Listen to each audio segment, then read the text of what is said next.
내년부터 국군에서 주문한 T-50을 새로 작업하고 카타르에 나갈 F-15 전투기 동체도 조립하고 있습니다. 페루, 터키, 인도네시아에 수출한 KT-1도 만듭니다. KF-X는 지금 최종 조립에 한창이고요. 지난 17일 찾은 경남 사천의 한국항공우주본사 고정익 공장에선 자동화 로봇과 250여 명의 직원들이 쉴 새 없이 전투기를 조립하고 있었다. 이 공장은 전투기를 최종적으로 조립하는 공간이다. 카이의 고정익 공장은 축구장 3개를 합친 넓이다. 전투기 5대 이상을 한꺼번에 이곳에서 조립할 수 있다. 그때 수주 상황에 맞는 다양한 전투기를 조립하기 때문에 생산 라인은 수시로 바뀐다. 전투기는 원래 전방, 중앙, 후방 등 각 부위별로 나눠 제작하는데 고정익 공장에선 부위별 동체를 조립할 뿐 아니라 각 동체를 합체해 전투기를 완성한다. 동체를 합체시키기 전에 엔지니어들은 동체에 들어있는 전선 1만 개 이상을 일일이 작동시키고 테스트해 이상 유무를 확인한다. 이 동체 합체 과정에선 0.002mm의 오차 범위만 허용된다. 카이는 이 수준의 오차조차 없애기 위해 세계에서 2번째로 패스를 도입했다. 국내 기술로 개발한 패스는 자동 조행장치의 일종이다. 11개의 레이저를 이용해 동체 위치를 정확하게 정렬시킬 수 있다. 이전까진 사람 한 명이 11일에 거쳐 조립했다면 패스 도입 후에는 똑같은 업무를 2월 5일이면 할 수 있다. 지난 9월 KF-X CJ-1호기는 패스를 이용해 전방, 중앙, 후방 동체를 합체시키고 최종 조립에 들어갔다. 공정 과정 중 유난히 눈에 띄는 장비는 대형 로봇 드릴링 시스템도 빼놓을 수 없다. 전투기 동체와 날개에 구멍을 뚫는 로봇이다. 전투기 제작 과정에선 용접 대신 구멍을 뚫고 볼트와 리벳으로 연결한다. 용접을 하면 고음 때문에 자칫 동체 형태가 틀어질 수 있어서다. 정비할 때도 볼트와 리벳을 사용하는 것이 분리하기가 더 쉽다. 문제는 사람이 직접 전투기 동체에 구멍을 뚫는 것이 극히 어렵다는 점이다. 전투기 한 개를 조립하기 위해 필요한 구멍은 주익과 미익에만 17,000개다. 전투기 전체를 놓고 보면 수십만 개의 구멍을 뚫어야 한다. 특히 전투기 날개를 만들 땐 탄소 섬유 시트 80장을 겹쳐 만드는 만큼 한 번에 구멍 뚫는 것이 불가능하다. 사람이 구멍 하나를 뚫기 위해선 2분 34초 동안 3번에 거쳐 뚫어야 한다. 그러나 LRDS를 이용하면 사람이 뚫을 때보다 시간이 84% 이상 단축된다. 특히 카이에서 도입한 LRDS는 구멍 위치를 표시하는 장비와 구멍을 뚫는 장비가 통합돼 더 효율적이다. LRDS와 패스는 모두 순수 국내 기술로 만들었다는 점에서 항공산업의 발전을 단적으로 보여준다. 카이는 내년 상반기 고정익 공장에서 조립한 KF-X 시제기를 처음 선보일 예정이다. 카이 관계자는 내년 4에서 5월 최종 조립이 완성될 것이라고 말했다. KF-X 운영 좌활 동부가 기대 침묵의 장거리 공대지 미사일 개발 논란. KF-X가 각종 항공 무장을 탑재한 채 비행하는 기념도. 일본 사거리 700km 재증, ER 도입 KF-X 국산화 덫에 빠지면 전력화 지연, K2 전차 전철 우려. 중국도 확보 못한 장거리 공대지 미사일 ADD와 해외 업체 공동 연구 개발이 대안. 중거리 공대공 미사일은 아시아 최초로 유럽산 미티어 탑재 결정. 개발비만 8조 8,304억 원이 투입되는 단군 이래 최대 무기 개발 사업인 한국형 전투기 시제품이 다중 위상 배열 레이더를 탑재한 채 내년 상반기에 출고될 예정이다. 2022년 상반기 초도 비행시험을 시작해 2026년 개발 완료가 목표다. 전투기 수출에 필수적인 공대공 미사일, 공대지 폭탄 등 체계 통합이 가능한 항공무장의 윤곽도 속속 드러나고 있다. KF-X 탑재 항공무장의 특징은 미국, 독일, 영국, 한국산 등 그야말로 다국적 무장이라는 점이다. KF-X가 장거리 공대지 미사일을 발사하는 장면 개념도. 공대공 중거리 미사일은 유럽산 미티어, 단거리 공대공 미사일은 독일산 아이리스-T로 결정됐다. 현재 유럽산 공대공 미사일, 국산, 미국산 공대지 폭탄 등의 체계 통합에 필요한 기술 자료를 순차적으로 확보해 체계 통합을 진행 중이다. 하지만 장거리 공대지 미사일 탑재를 위한 개발 방식을 둘러싸고 예기치 못한 암초를 만났다. ALCM은 KF-X의 전력화, 수출을 둘러싸고 운명을 결정할 핵심 무장이다. ALCM 개발 방식을 둘러싸고 논란이 일고 있다.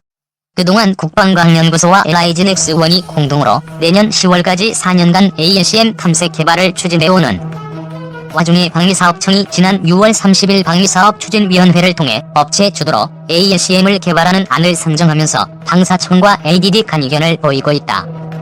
개발 지연으로 ALCM 전력화 차질이 발생할 경우 어렵게 차체를 개발하고도 무리한 욕심으로 파워팩 국산화를 추진하다가 10년 넘게 개발이 지연된 K2 흡표 전차 전초를 밟는 게 아니냐는 우려가 제기된다. ALCM은 KF-X의 성패를 가를 핵심 무장이다. 크기와 사거리를 줄인 국산 경공격기 FA-50용 ALCM 개발과도 연계돼 있다. 체계 통합 기술력과 우수한 성능의 ALCM이 탑재된 KF-X의 전력화는 FA-50 및 KF-X 수출과도 직결되며 KF-X 사업의 운영을 좌우할 핵심 사안이다. 공대공 미사일은 유럽산, 중거리는 유럽 미티어, 단거리는 독일 아이리스-T. 스텔스 전투기 F-35에 탑재된 유럽산 중거리 공대지 미사일 미티어 발사 장면 KF-X에도 탑재된다. 카이는 유럽 MBDA사와 지난해 11월 KF-X의 중거리 공대공 미사일 미티어를 통합하기 위한 계약을 체결했다. 미티어가 탑재되면 한국은 아시아 최초의 미티어 운용국가가 된다. KF-X 해외 수출을 겨냥한 조치다. 애초 공대공 무장으로 미국산 공대공 무장인 AIM-120 암란과 AIM-9X 사이드와 인더 등을 KF-X에 탑재하려 했으나 미정부 수출 승인 거부로 유럽산 공대공 미사일로 방향을 전환했다. 미티어는 영국 공군이 F-35에 이미 채택했다. 미티어 미사일은 고성능 BVRAAM 계열 미사일이다. 덕티드 로켓 기술을 적용해 현재 최대 사거리 50km 정도인 중거리 미사일의 사거리를 200km 이상으로 늘린 최초의 미사일이다. 여기에 충돌 및 근접 신관을 탑재하고 있으며 파편 폭발형 탄두를 장착, 충돌 시살상력을 극대화한다. 단거리 공대공 미사일로 독일 딜사이 사거리 25km 아이리스-T를 선택했다. 미국제 AIM-9X 사이드와 인더, MBDA의 사거리 90km 아스람 미사일에 비해 사거리가 너무 짧다. 공대지 폭탄은 미국산과 한국산 등 10종이다. 사거리 14km의 GBU-11 레이저 유도 폭탄, GBU-31과 GBU-38 합동 정밀 직격탄, GBU-39 정밀유도 활강 폭탄, GBU-54, 56 레이저 정밀 직격탄과 CBU-105 지능폭탄, 저공투하폭탄 MK-84, MK-82 등이다. 한국형 JDAM이라 불리는 한국산 GPS 유도 폭탄 KGGB도 탑재된다. 2006년부터 LIGN-X1과 국방과학연구소가 공동으로 개발한 유도 폭탄으로 공중에서 표적 근처로 투하하는 것만 가능한 일반 폭탄에 중거리 GPS 유도 키트를 장착. 보다 원거리에서 공격할 수 있을 뿐만 아니라 주야간 전천 후 정밀 공격도 할 수 있다. F-15K에서 발사된 독일산 장거리 공대지 순항 미사일이 비행하는 모습. 공군 제공. KF-X에 탑재할 ALCM은 2016년 방위사업 추진위에서 독일산 타우러스급 ALCM을 개발비 3,100억 원, 200여 원 구매 비용으로 5천억 원을 마련해 개발 구매를 추진한다고 결정했다. ADD가 비행차와 탄두를 개발하고 나머지 기술은 LIGN-X1이 개발해왔다. 하지만 올해 방사청이 업체 주도 개발안을 상정하면서 방사청과 ADD가 갈등을 겪고 있다.